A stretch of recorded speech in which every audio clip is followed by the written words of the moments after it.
Baik anak-anak, kita akan melanjutkan materi yang kemarin kan sudah materi KPK, sekarang materinya Mister.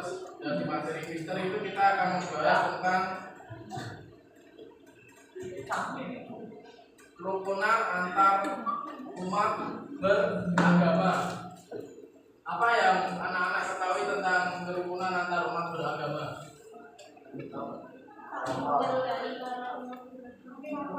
Yang anak-anak ya, kerukunan antar umat beragama apa yang anak-anak ketahui?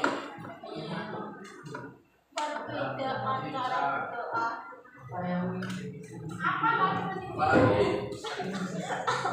Selain itu apa lagi? Yang anak-anak ketahui tentang kerukunan antar umat beragama apa lagi?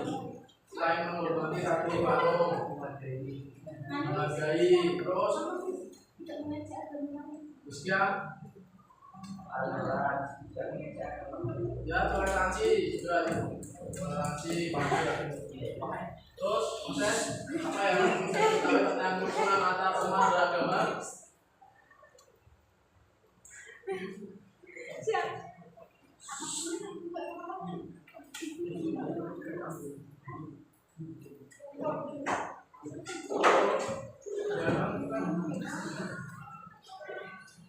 Ya, tadi ya sudah dijawab beberapa teman-teman. Kerukunan antar umat beragama itu ya tadi menghargai, menghormati, terus saling bertoleransi. Jadi kita sebagai makhluk sosial tidak dapat dilepaskan dari hubungan dengan sesama manusia. Hubungan antara manusia dalam masyarakat terbentuk dalam tatanan yang dijadikan oleh anggota masyarakat yang disebut itu seperti nilai-nilai atau norma yang menjamin terwujudnya kedamaian dalam kehidupan masyarakat. Jadi itu kerukunan antar umat beragama itu seperti kalau kita hidup rukun di sekitar lingkungan masyarakat kita, sekitar lingkungan sekolah kita, itu hidup rukun dalam masyarakat. Walaupun kadang-kadang ada sedikit konflik lah antara sesama manusia, sedikit konflik atau sedikit adanya kesalahpahaman antara manusia, tetapi kita harus diterapkan untuk hidup rukun antar sesama manusia atau antar umat yang beragama. Nah,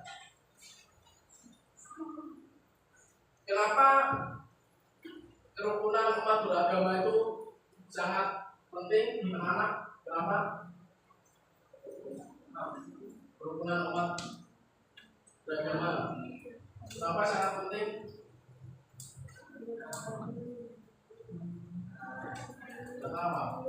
Kenapa sangat penting, terutama di Indonesia ini? Kenapa sangat penting?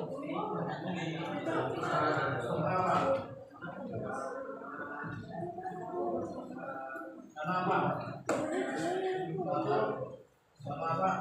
Kenapa sangat penting kerukunan antar umat beragama?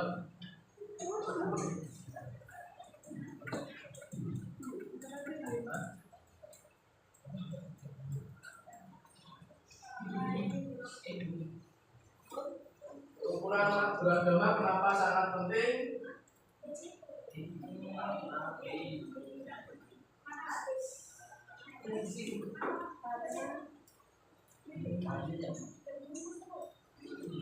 Kenapa sangat penting? Karena kenapa kerukunan antar umat beragama sangat penting? Indonesia itu dikenal sebagai negara yang kaya akan keberagaman agama dan budaya, kerukunan, menjaga perdamaian dan persatuan bangsa yang berbeda-beda. Di Indonesia itu banyak keberagaman ya, dari suku, bahasa, agama, terus apa lagi? Ya itu juga bisa ada. Pokoknya keberagaman di Indonesia itu sangat banyak. Tetapi kita diingatkan di Roma pasal 12 ayat 18 itu bacanya sedapat-dapatnya hiduplah dalam perdamaian dengan semua orang. Nah makanya kenapa kerukunan antar umat beragama itu penting? Karena di Indonesia itu banyaknya agama. Di Indonesia itu ada 6 agama: Islam, Kristen, Katolik, terus Hindu, ada Konghucu. Kan banyaknya macam-macam keberagaman di Indonesia. Jadi kita tuh harus hidup rukun. Mohon maaf, di sini sebelumnya ada yang Kristen semua atau ada yang Islam? Islam berapa orang? Satu aja. Semangatnya jadi dua. Tiga. Dan kita semuanya nih kepada kalian sudah rukun nggak, walaupun kalian itu beda agamanya di tempat ini, sudah saling rukun, saling menghormati, saling toleransi lah, walaupun berbeda di agamanya sudah. Nah itu harus selalu dipegang erat, karena kerukunan antar umat beragama itu penting. Karena di Roma pasal 12 dan 18 saja mengingatkan kita dapat-dapatnya hiduplah dalam perdamaian dengan semua orang. Jadi jangan membeda-bedakan ini dari mana, agama apa, dari suku mana, dari orang mana. Kalau tidak boleh membeda-bedakan. Itu menyebabkan kenapa pentingnya kerukunan umat beragama. Karena di Indonesia itu banyaknya keberagaman dan agama dan budaya, makanya kita harus menjaga perdamaian walaupun berbeda-beda. Bhinneka Tunggal Ika sebenarnya apa? Bhinneka Tunggal Ika berbeda-beda tetapi satu. Makanya itu Indonesia itu sangat penting ya, kerukunan antar umat beragama. Jadi tidak boleh menganggap agamanya sendiri itu paling benar, terus tidak boleh agamanya yang paling apa gitu. Kita semua harus hidup rukun, saling toleransi terhadap agama-agama lain, selalu menghargai agama lain. Nah, keberagaman agama di Indonesia yaitu terdiri dari Islam. Islam agama dengan penganut terbanyak di Indonesia. Agama Islam ya yang paling terbanyak di Indonesia itu agama Islam. Terus selanjutnya Kristen, Protestan dan Katolik sebagai dari keberagaman juga.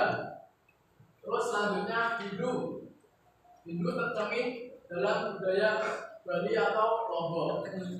Terus Buddha itu mempunyai tradisi yang menghormati tradisi dan nilai-nilai luhur. Terus Konghucu agama yang diakui dan dihormati oleh negara. Nah dari 6 agama ini resmi benar-benar diakui di Indonesia. Suku dan budaya yang berbeda-beda hidup berdampingan dengan harmonis, walaupun berbeda-beda itu di Indonesia itu mempunyai moto yang tadi saya katakan Bhinneka Tunggal Ika, mengajarkan bahwa kita berbeda-beda tetapi tetap satu.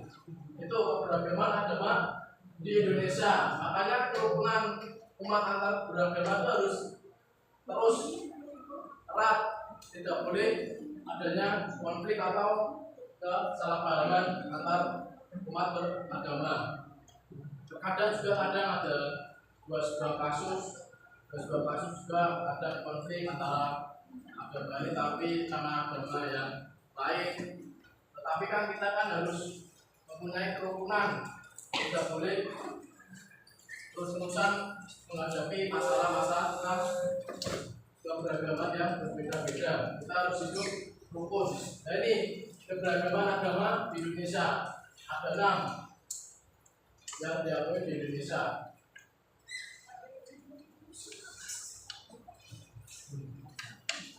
Terus tantangan kerukunan, konflik dan kesalahpahaman pasti ada. Konflik dan kesalahpahaman pasti ada. Salah paham dan prasangka. Konflik sering muncul karena kurangnya pemahaman dan pengetahuan tentang keyakinan agama lain.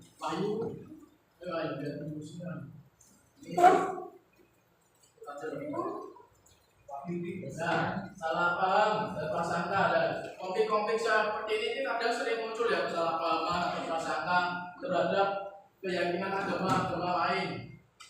Maka kita berprasangka buruk terhadap agama lain, padahal itu salah paham. Kita nggak kayak gini, tapi kita mikirnya kayak gini tuh kesalahpahaman terhadap agama lain.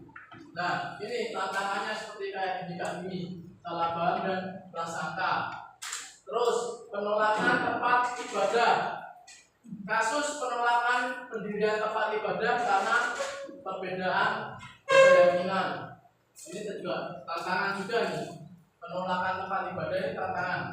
Kita kadang ada mau bangun sebuah gedung ibadah, tetapi ada agama lain yang menolak atau masyarakat sekitar yang menolak karena perbedaan keyakinan mereka. Nah, ini tantangan juga nih, tantangan kerukunan.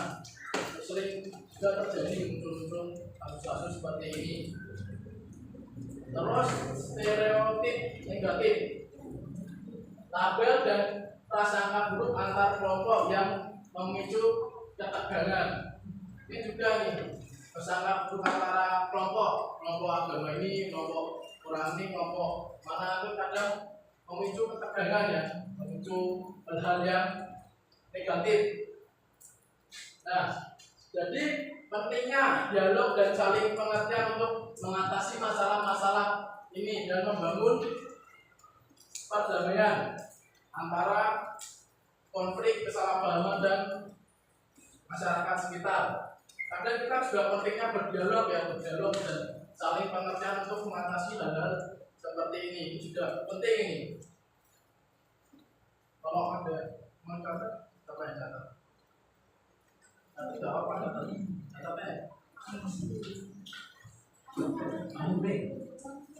Atau catatnya daripada atau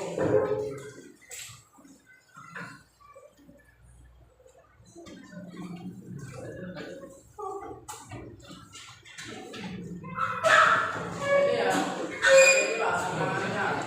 Tapi nggak hanya seperti itu aja sih tantangannya. Ada tantangan ini kan cuma poin-poin yang saya dapatkan loh. Nih, tentang tantangan kerukunan, konflik kesalahpahaman itu kadang masih juga banyak. Tapi ini juga cuma sekedar poin-poin yang saya dapatkan.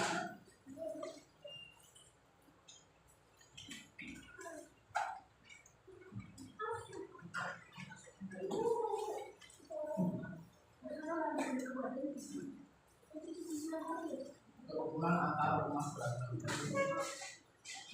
Kata aja dulu.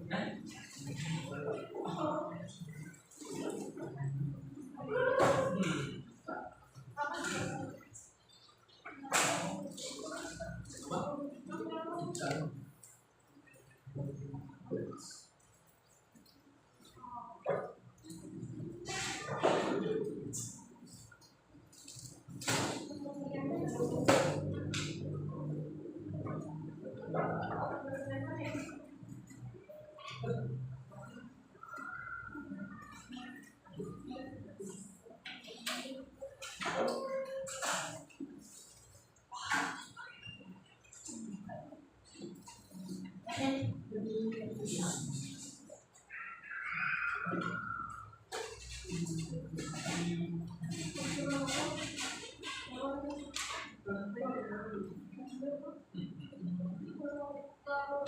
antar beragama.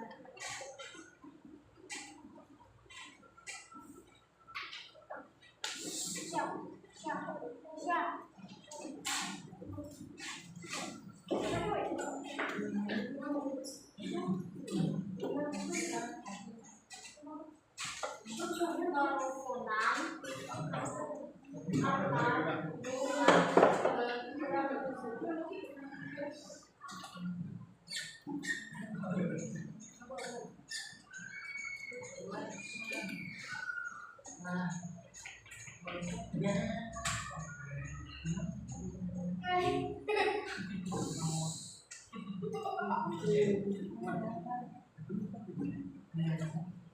Sudah kan belum? Belum.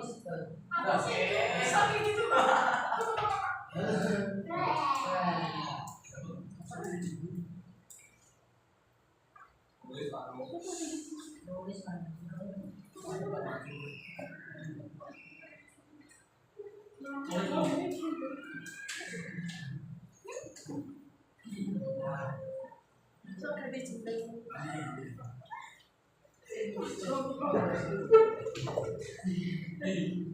Kamu kira nanti ngapain?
Bagi anak-anak